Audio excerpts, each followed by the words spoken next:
네. 아우, 목이 메이네. 당신의 유니크한 취향을 찾아서. 안녕하세요, 글 쓰는 노동자입니다. 네, LG전자의 모바일 데이 행사를 다녀왔습니다. 달라진 점이 있으면 별도의 영상을 통해서 보고를 드리기로 했었는데요. 그래서 오늘은 짧게 여러분들께 LG전자 모바일 데이 후기를 소개를 해드리고자 합니다. 네, 먼저 LG V50 신Q5G부터 살펴보도록 하겠습니다. 먼저 세 손가락으로 화면을 쓸어서 앱을 다른 쪽 화면으로 보낼 수 있는 기능을 추가로 확인했습니다. 그리고 지난 영상에서 보여드렸던 듀얼 스크린 앱 관련 버그는 아직 그대로네요. 네, 짐작했던 대로네요. 정식 출시 전에 수정되길 바랍니다. 일단은 기본적으로 무료 제공이라고 알고 있고 정식 출시됐을 때는 모르겠어요.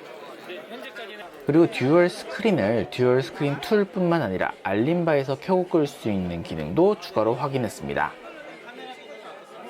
그리고 듀얼 스크린을 디스플레이 키보드로 활용할 수 있는 기능도 찾았는데요. 쓰임새는 아직 잘 모르겠네요. 네, 이 다음은 GA 신Q인데요. 없습니다. 달라진 점이 없어요. 바르셀로나에서 봤던 것과 한국에서 봤던 것, UI 아주 약간 사소한 차이를 빼면은 거의 달라지지 않았습니다. 인식 속도, 인식 정확도 다 비슷비슷한 수준입니다. 짧게 세 가지만 이야기를 할게요. 첫 번째, 제가 지난 영상에도 소개해드렸다시피 LG전자의 새로운 기술은 악순환을 걷는 경향이 있었습니다. 새로운 기술을 던지고, 그 다음에 서드파티가 호응을 안 하고, 그 다음에 성장 동력을 잃고, 그 다음에 사양길로 접어든다. 이 네 가지 사이클을 아주 훌륭하게 잘 따라준 기술들이 많았는데요. 그래서 이번에 TOF 센서를 활용한 에어모션 기능도 이러한 우려를 안고 있었습니다. 그래서 이 행사장에서 제가 관계자에게 질문을 했습니다. TOF 센서 참신한 건 알겠는데 서드파티가 호응하지 않으면 이것은 성장 동력을 잃게 된다. 이에 대해서 어떻게 생각하는지, 이를 보충할 만한 전략이 있는지 궁금하다라고 질문을 했는데요. 올해 출시되는 스마트폰에는 TOF 센서를 탑재한 스마트폰이 많기 때문에 서드파티가 호응해 줄 것으로 보이며 LG전자도 꾸준히 이 호응하는 서드파티의 개수를 늘릴 수 있도록 노력하겠다라는 지극히 원론적인 답변을 들을 수 있었습니다. 어쩔 수 없는 부분이죠. 다만 얘는 조금 다를 수 있겠지만 그 거대한 구글에서 프로젝트 탱고를 운영할 때 TOF 센서가 필요했다라는 점을 미루어 본다면 과연 TOF 센서가 근시일 내에 뭔가 새로운 것을 보여주기는 어렵지 않을까 하는 그런 생각이 듭니다. 그리고 TOF 센서에 대해서 좀 다른 색다른 방법으로 접근해 주신 분이 계셨습니다. 이 영상을 빌어서 제가 생각해 볼 새로운 소재를 던져주신 데서 깊이 감사드립니다.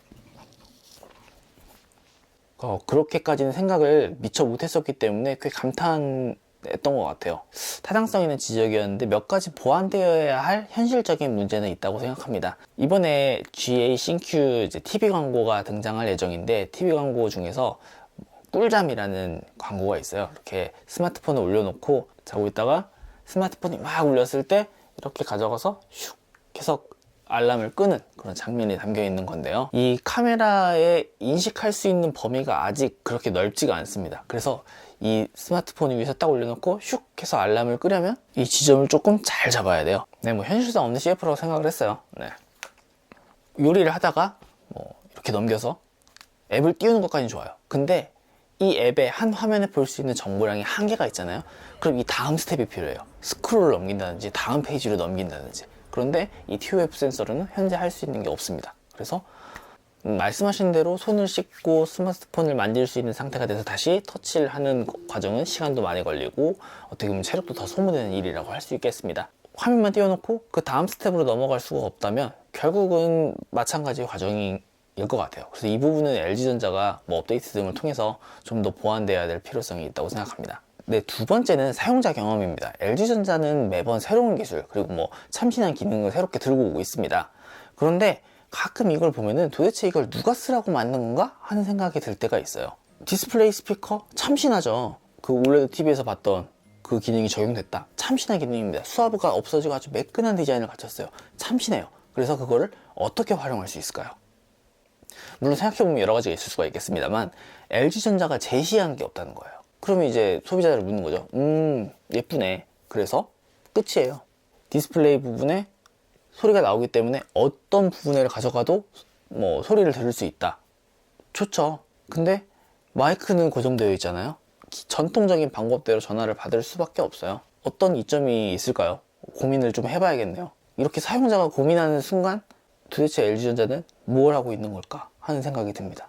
이걸 왜 내가 고민하고 있어야 되지? 하는 거죠.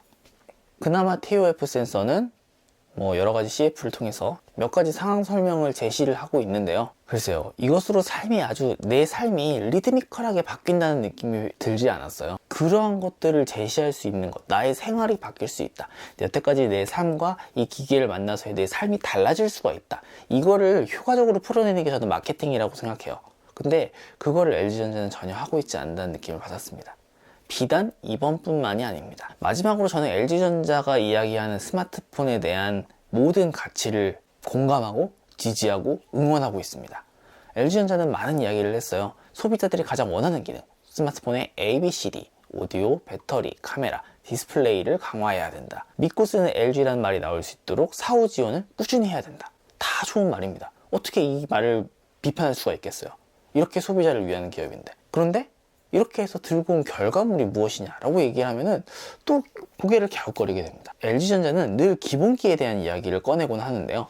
하지만 LG전자가 늘 지적받는 부분은 이 스마트폰의 기본기입니다. 되게 아이러니한 문제인 거죠. LG전자가 카메라를 대폭 개선했다. 결과적으로 카메라 문제가 따라왔어요. 이 세 가지의 카메라가 사진을 찍을 때 화이트 밸런스가 틀어진다든지 보장되어야 될 기본기가 나오지 않는다든지 이런 문제들이 간헐적으로 발생을 했습니다. 그러다 보니 늘 LG전자가 추구하는 목표와 그리고 그 사이의 결과물에서 온도 차이가 많이 발생하게 돼요. 그래서 LG전자가 이야기하는 거를 들으면서 이번에 정말 괜찮은 제품을 내놓겠구나 하는 생각을 하다가도 실제로 결과물을 이렇게 보면은 얘도 도대체 왜 이런 걸까 하는 생각이 든다는 거예요. 네, 이번 LG전자 모바일 데이 행사를 다녀와서 느낀 점은 이 정도까지 정리할 수 있을 것 같습니다. 실제로 행사에 대한 이야기는 굉장히 짧고 거기에 대한 제 사견이 조금 많이 붙은 후기가 될 것 같은데요. 여러분들께서는 어떻게 생각하시는지 의견을 더해주시면 제가 또 여러분들의 댓글을 보고 공부하고 앞으로는 좀 더 깊이 있는 영상으로 소개를 해드릴 수 있을 것 같습니다. 저는 또 다른 신기한 물건 혹은 여러가지 생각해볼 만한 거리를 가지고 여러분들께 인사드리도록 하겠습니다. 그럼 지금까지 글쓰는 노동자였습니다. 영상을 유익하게 그리고 재밌게 보셨다면 좋아요와 구독 부탁드리겠습니다. 여러분의 좋아요와 구독은 제가 새로운 아이템을 발굴하는데 그리고 깊이 있는 영상을 제작하는데 많은 동기부여가 됩니다. 고맙습니다.